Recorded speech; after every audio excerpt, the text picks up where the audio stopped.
Хөрөнгө оруулалт яагаад түүнийг хүчрхэг болгодог вэ? Хэрвээ та хөрөнгө оруулалт хийхгүй бол нэг талаасаа өсөлт байхгүй. Мэдээж өсөлт байхгүй учраас та эрсдэл дунд амьдрна гэсэн. Эрсдлийг юу байхгүй болгож нөгөө талд нь гаргадсан бэ гэх юм бол өсөлт, хөгжил, магадгүй хөрөнгө оруулалт таныг хүчрхэг болгох гэж байгаа асуудал маань өөрөө урт хугацааны төлөвлөж байгаа зүйлдээ тууштай байх чадамжийг танд өгөх болно. Олж байгаа орлогоосоо тогтмол хөрөнгө оруулалт хийгээд явчих юм бол зах зээлийн бусад өсөлтийг та авах боломжтой. Хийж байгаа зүйлдээ мастер болох цаг хугацаатай буюу анхаарахын боломжийг өгдөгөөрөө илүү давуу талтай. Сайн бацгаана уу? Намайг Ламлгор гэдэг. За би Apex Capital гэдэг Монголын хөрөнгөний цэцэл дээр үйл ажиллагаа явуулдаг компани хамтран үүсгэн байгуулагч бөгөөд гүйцэтгэх захирлын ажлыг хийдэг хүн байна. Хадгаламжид мөнгө хийх нь хоцрогдсон зүйл бол биш. Хадгаламж бөгөөд хөрөнгө оруулалт маань өөр өөрсдийн гэсэн зорилготой. Зорилгоос хамаарат өөр төрлөөр хэрэглэгддэг гэсэн. Хадгаламж маань өөрөө байгаа хөрөнгийг хадгалах, үн цэнийг алдуулахгүй байх зорилготой бол хөрөнгө оруулалт маань байгаа хөрөнгөө илүү өсгөж, арвижуулж дараагийн түвшинд гарахад ашиглагддаг. За өнөөдрийн байдлаар Монголд хадгаламж 12-аас 13% жилийн хүүгээр санд болгож байна. Таны хадгаламжинд оруулсан хөрөнгө оруулалт маань жилийн 12-аас 13%-аар өсөж өгнө гэсэн үг. 2025 онд Монгол улсын инфляцийн түвшин 9.2%-тай гарсан. 12%-аар 13%-аар хөрөнгө маань өсөж байгаа ч гэсэн худалдаа авах чадвар маань өөрөө 9.2%-аар буурж байгаа гэсэн үг.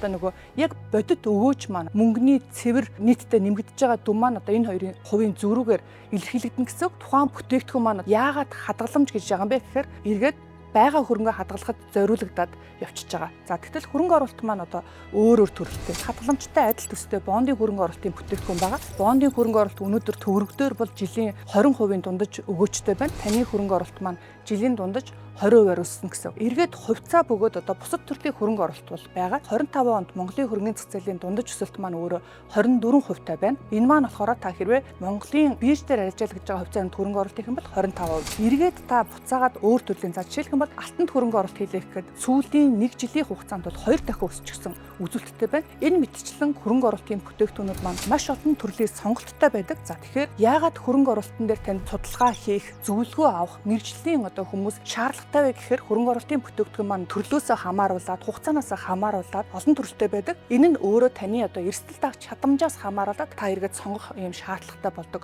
байгаа.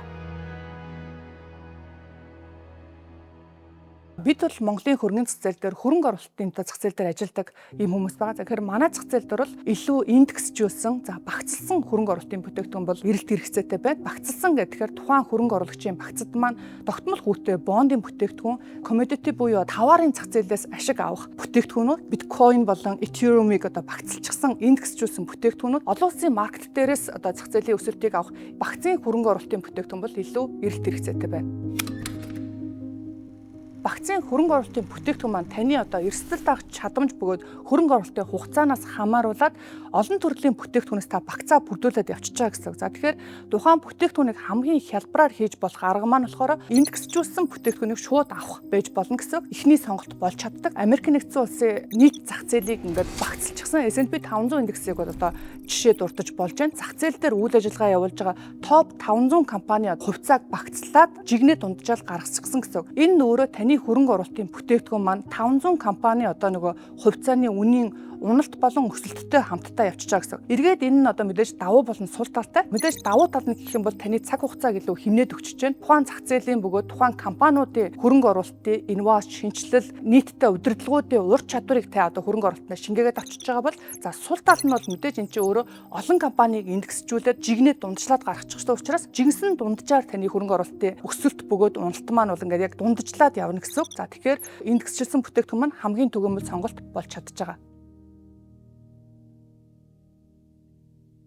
Хөрөнгө оруулалтаа эхлэх гэж байгаа учраас хэд хэдэн зүйлийг хэдүүл аваад үзье. 25 настай гэдэг маань бас мэдээж харьцангуй залуухан урт хугацаанд таны хөрөнгө оруулалт бол байх боломжтой. Эхлэлийн шатандаа явж байгаа учраас дараагийн оруулсан хөрөнгө оруулалтын өсөлтөнд маань нэмэр болохуйц байх шаардлагатай гэсэн үг. Нөгөө талаасаа хөрөнгө оруулалт маань өөрөө ямар нэгэн зорилгын төлөө хэрэглэгдэж байгаа. Магадгүй аялал гэдэг нэг зорилго байж болж байна. За эсвэл боловсролоо нэмэгдүүлэе гэдэг зорилго байж болж байна. За эсвэл өөр бизнестэй хэрэглэгдэе гэсэн ийм зорилго байж болно. Хөрөнгө оруулалт гэдэг маань таны явж байгаа бусад хөрөнгөн дээр нэмэх нь хөшүүрэг болох гээд ашиглагдаж байгаа гэсэн.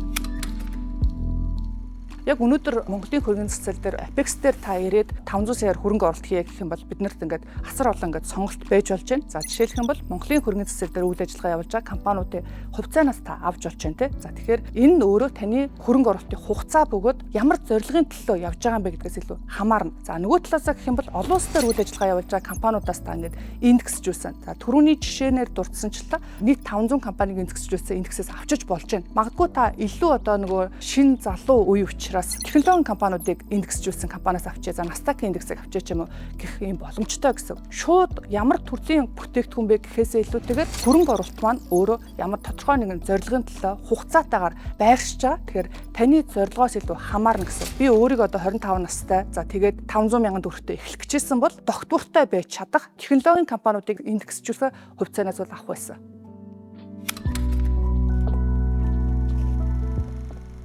Хэрвээ та хөрөнгө оруулалт хийхгүй бол нэг талаасаа өсөлт байхгүй. Мэдээж өсөлт байхгүй учраас та эрсдэл дунд амьдрна гэсэн. Эрсдлийг юу одоо нөгөө байхгүй болгож нөгөө талд нь гаргадсан бэ гэх юм бол өсөлт, хөгжил, магадгүй хөрөнгө оруулалт таныг хүчрхэг болох гэж байгаа асуудал маань өөрөө урт хугацааны одоо төлөвлөж байгаа зүйлдээ тууштай байх чадамжийг танд өгөх болно. Олж байгаа орлогоосоо тогтмол хөрөнгө оруулалт хийгээд явчих юм бол зах зээлийн бусад өсөлтийг та авах боломжтой. Танай хамт олон магадгүй ингээд студ хийгээд тэ маркетингийн салбар дээр ажиллаж байна. За гэтэл амьдрал дээр ингээд өөр осор олон ингээд салбар байна. Тавар байна, за технологийн салбар байна, санхүүгийн салбар байна. За гэтэл өдөр тутмынхаа ажлыг хийгээл явж байтал нөгөө салбарууд өссөн байвал нөгөө алдагдсан боломжийн өртөг гэдэг асуудал гарна шүү дээ. Алдагдсан боломжийн өртгийг хэдүүлээ ингээд хажуугаараа өнгөрөөгөөд явуулахгүй тул өөрийнхөө хийж байгаа ажилдаа тууштайгаар анхаарч те мастер болохын тулд цагаан зарцуулаад анхаарах шаардлагатай болно гэсэн. Бусад одоо явж байгаа боломжийг би өөртөө ингээд шингээж авч үзье. Ингийн тулд та хөрөнгө оруулалтыг зайлшгүй шаардлагатай гэсэн. Хөрөнгө оруулалт маань таныг илүү хүчрэхэг бөгөөд эрсдэлтэй авах чадамжтай хийж байгаа зүйлдээ мастер болох цаг хугацаатай буюу анхаарахын боломжийг өгдөг өөрөө илүү давуу талтай.